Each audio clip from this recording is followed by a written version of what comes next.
Quisiera decirles que si este programa tiene alguna calificación aceptable por parte de ustedes, el mérito, lo repetimos siempre, es consecuencia de cómo se expresan, cómo razonan los invitados. Ellos son los responsables, sus ideas les pertenecen y nosotros lo único que hacemos en una universidad crítica es tratar de plantear los temas y con ese invitado tratar de que florezcan las cosas buenas, regulares y malas. Algunos minutos antes, muy poquitos, antes de salir al aire, yo converso con el invitado para ver cómo vamos a canalizar, pero muy poquito, simplemente para tomar un poco de temperatura y después allá vamos. No condicionamos nada de nada, ni siquiera los temas que queremos hablar. Hay una absoluta espontaneidad.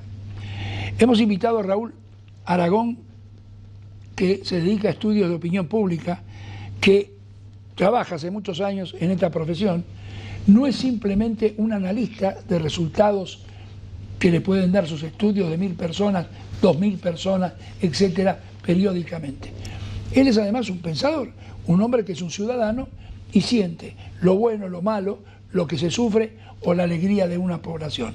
A veces se nos dan los resultados de los análisis y a veces caminando, andando, bueno, coinciden o no coinciden con lo que le dieron los encuestados. Muchas gracias, Aragón, por estar acá. Gracias por la invitación, rector. Usted me decía recién que más allá de todos los datos, en una sociedad, y vamos a colocarlos en este momento, tiene mucha importancia la cuestión moral. Absolutamente. ¿Puede explicarla, por favor? Bueno, a ver, voy a tratar de ser muy breve, pero uno se relaciona con el mundo de la manera que lo interpreta. Cómo nos relacionamos con el mundo es cómo lo interpretamos. Esa interpretación se basa en, primero que nada, en un sistema de valores que uno adquiere sobre el proceso de socialización primaria, digamos, desde que adquiere el uso de la razón hasta que más o menos termina la pubertad. Y después el proceso de socialización secundaria, donde se adquieren las ideas centrales, que son las ideas referentes, los principios, si usted quiere, que no es lo mismo que valores, se adquieren durante el proceso de socialización secundaria, que termina con la juventud. A los 18 o 20 años uno ya tiene formada una determinada percepción del mundo basada en valores y basada en un sistema coherente con esos valores de ideas.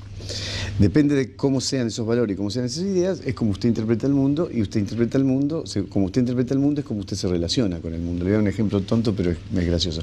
Si yo le muestro una foto a un chico argentino o a un adulto de 30 años argentino, la foto de una vaca, le digo, ¿qué es esto? Una vaca. Ok, ¿qué me puede decir de la vaca? Me va a decir, bueno, vive en el campo, come pasto, da cuero, da leche, da carne, se puede hacer un asadito. Le muestro la misma foto a un señor de 30 años de la India, le digo, ¿qué es esto? Una vaca.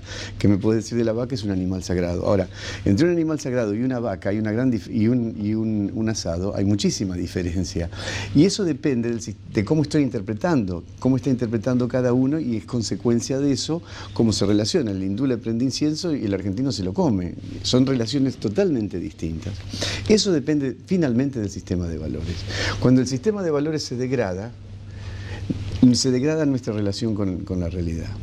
Y finalmente hay menos compromiso con la realidad. Yo creo que la Argentina está en un proceso de degradación moral muy importante, consecuencia de años y años y años de gobiernos equivocados, de gobiernos que no sostuvieron en absoluto, que dieron el ejemplo exactamente contrario, y una población y una dirigencia que lo fue tolerando a lo largo de los años. ¿Usted podría citar un periodo, a su juicio, sí, donde el país tuvo mucha menor degradación, o al revés, tuvo un acceso moral ascendente y no descendente? Sí, creo que hay varios. Lo digo con imprecisión, bajo pero su responsabilidad, sí, su cultura. Hay varios. Creo que la generación del 80 fue un ascendente.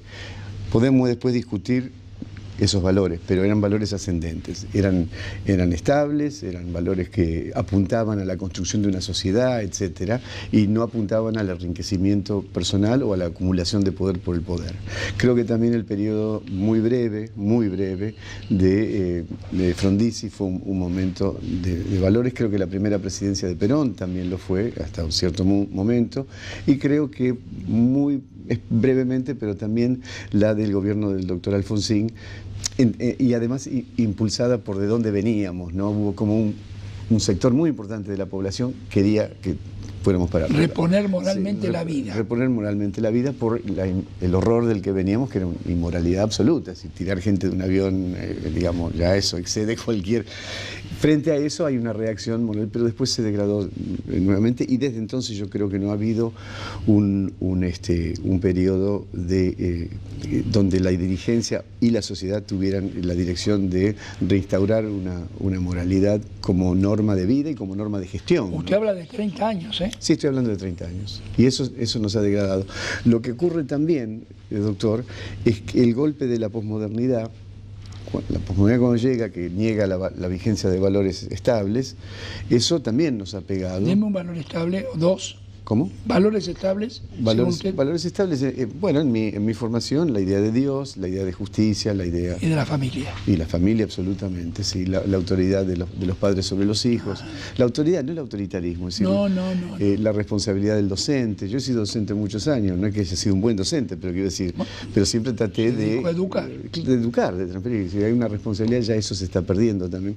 Así que son valores estables. Eso era así en Grecia, era así en la India del siglo IV. Esos son valores estables, son valores que no se pierden, no se deberían perder. Bueno, la posmodernidad viene a poner en crisis esos valores, hay una aceptación de eso, en general porque resulta mucho más cómodo no tener valores estables. Usted sabe, no me acuerdo, en los hermanos Karamazov, no me acuerdo cuál de los dos hermanos, Dostoyevsky le hace decir, a uno de los dos le hace decir, bueno, si Dios no existe, todo está permitido. Es decir, si no tenemos el valor central... Ahora, si usted no tiene un valor central, si no hay una referencia, ¿cómo justifica los otros valores? No hay cómo.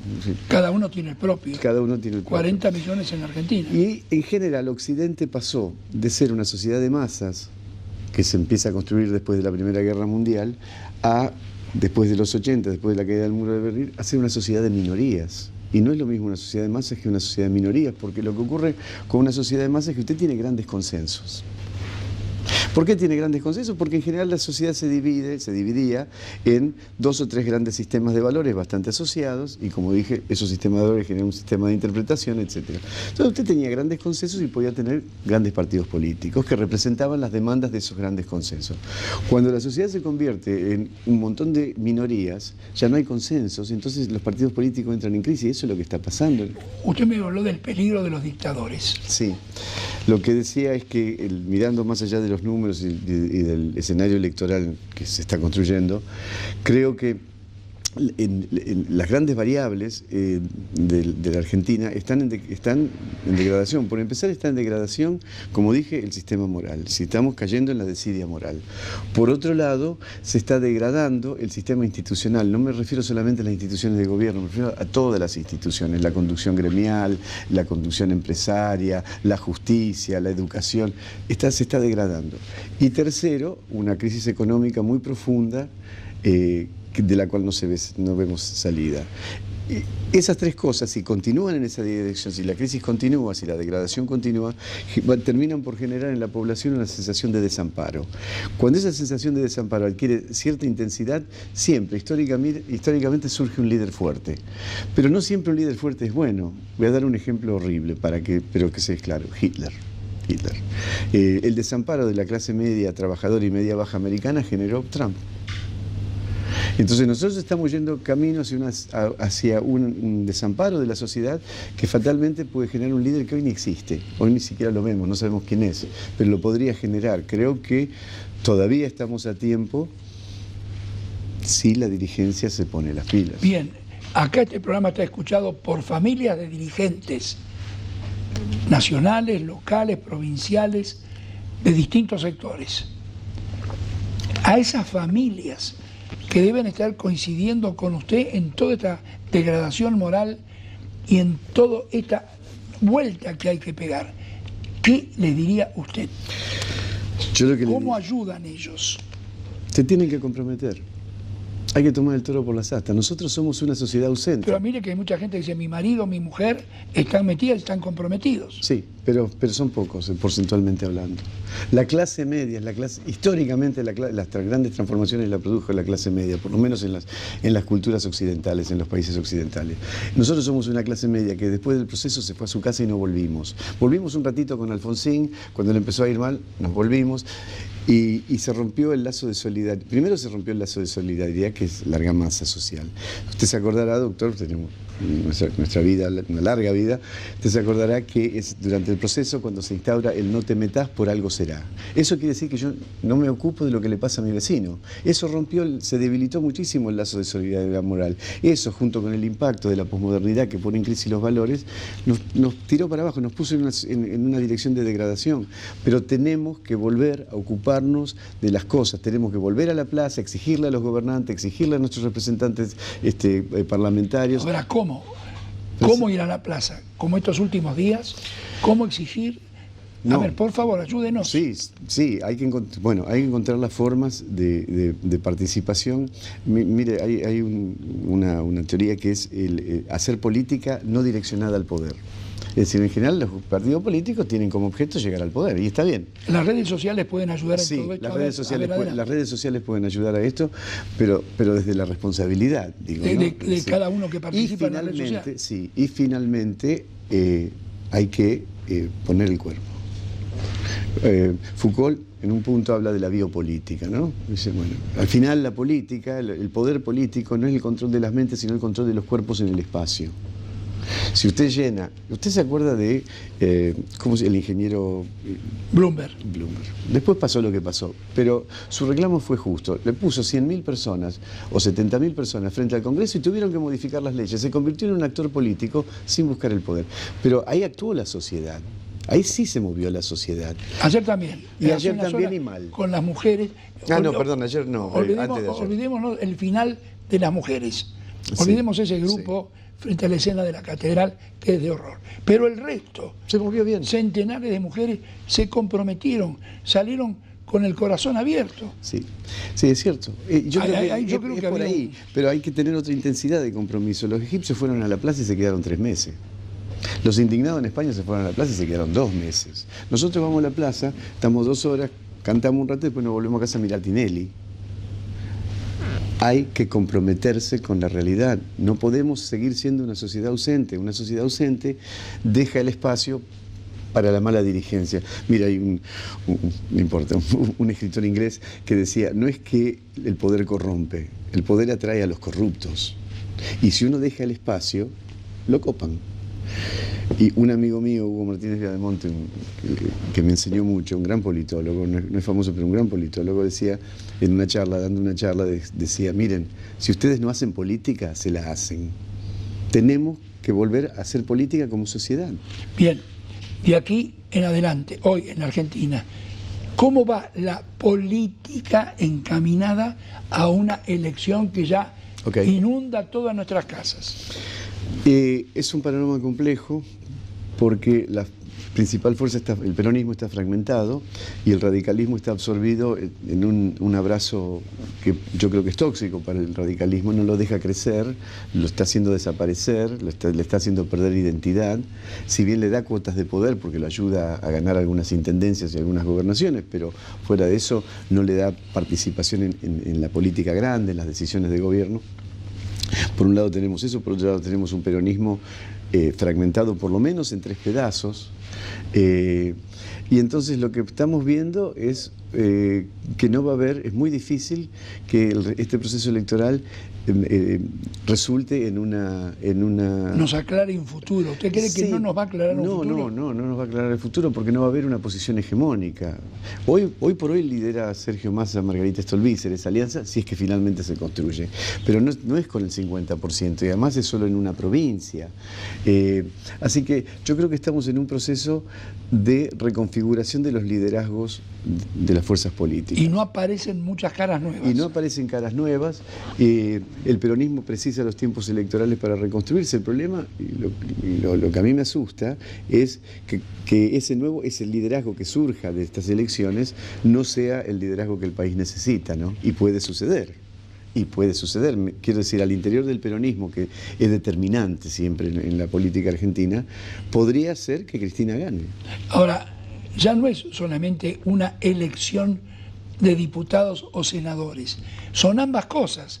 Los que preparan la lista, las preparan, o haces política o te la hacen, dijo usted recién, los que preparan las listas están atrás de los que van al Parlamento. Sí. Y los que están atrás son los responsables de aquí a la próxima elección nacional. Sí, sí. En realidad lo que se dirime también es las candidaturas o las precandidaturas presidenciales del 19 se dirimen en esta elección, ¿no? ¿Usted diría que es así? Porque se necesitan 2 años para instalar definitivamente. Sí, sí, y en el caso del peronismo se necesita una figura que gane hegemónicamente su distrito para sentarse a la cabeza de la mesa y decir, muchachos, siéntense, vamos todos juntos al 19 porque si no, no ganamos. Pero puede haber varios que ganen en su distrito, aunque no vayan de diputados o senadores. Sí, puede haber varios y que ganen. Por ejemplo, yo creo que... Se dan ejemplos, la gobernadora de la provincia y el gobernador de Salta seguramente no van a la elección, pero pueden sentarse en la mesa y decir, vengan acá. Sí.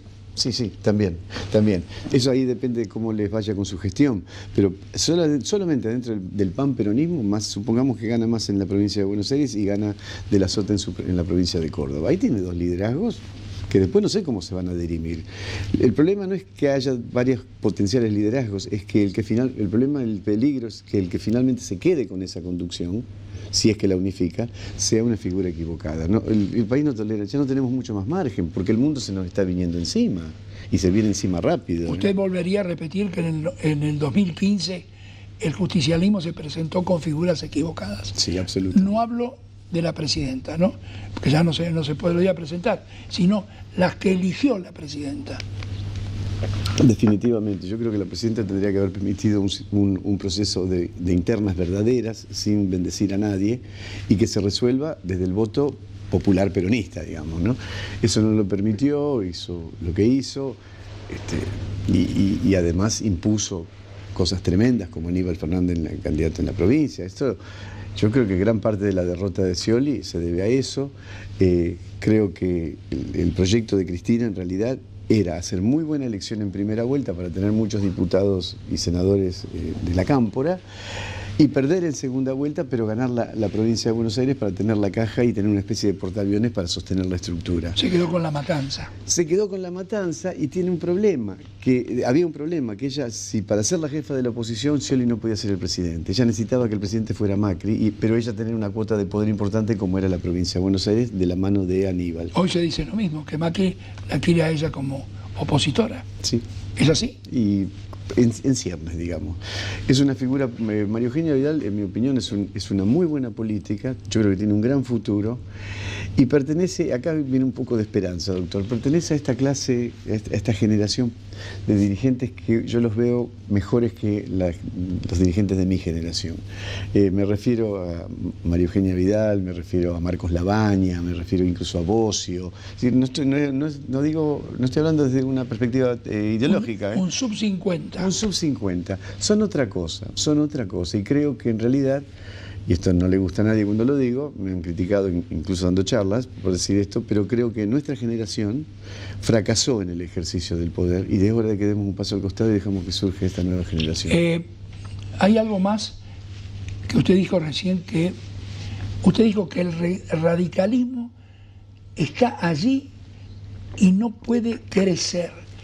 El radicalismo venía muy golpeado por 2 problemas que tuvo. ¿Cómo hace para crecer? ¿Hay inteligencia, gente, proyectos? Sí, yo creo que lo primero que tiene que hacer el radicalismo es despegarse del gobierno. Porque, claro, porque el radicalismo es así, el gobierno es así, entonces pierde identidad y pierde capacidad de acción e incluso está obligado a acompañar... Pero eso lo hará después de estas elecciones. Supongo que... ¿Han tenido una convención reciente? Sí, ya está definido que van a acompañar, esto no hay son parte de Cambiemos. Pero mire, el radicalismo ha tenido que públicamente criticar medidas del gobierno, me refiero, qué sé yo... Ha habido varias de esas. Bueno, el decreto del DNU permitiendo, que no es DNU, es decreto de reglamentación, permitiendo el blanqueo de capitales a familiares de funcionarios. es muy serio y Mario Negri tuvo que saber criticar eso, porque es imposible para él sostener eso.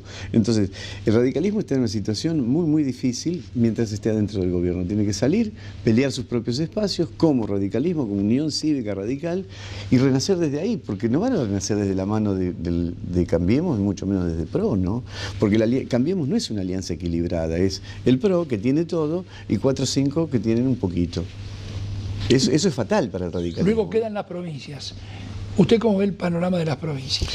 Saquemos Buenos Aires, sí. Que habló, Capital, bueno, el resto, su opinión. Empecemos por Capital. Capital es un escenario extraño, igual que la provincia, porque falta una definición dónde juega Lilita Carrió.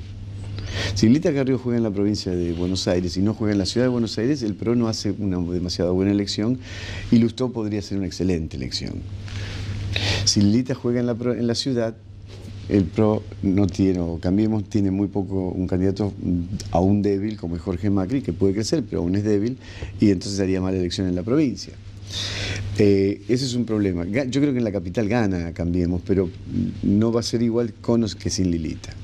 Y después tenemos Santa Fe, donde no tienen candidato, le ofrecieron la candidatura a diputado nacional, porque ahí solo se eligen diputados, al intendente de la ciudad de Santa Fe, que es radical.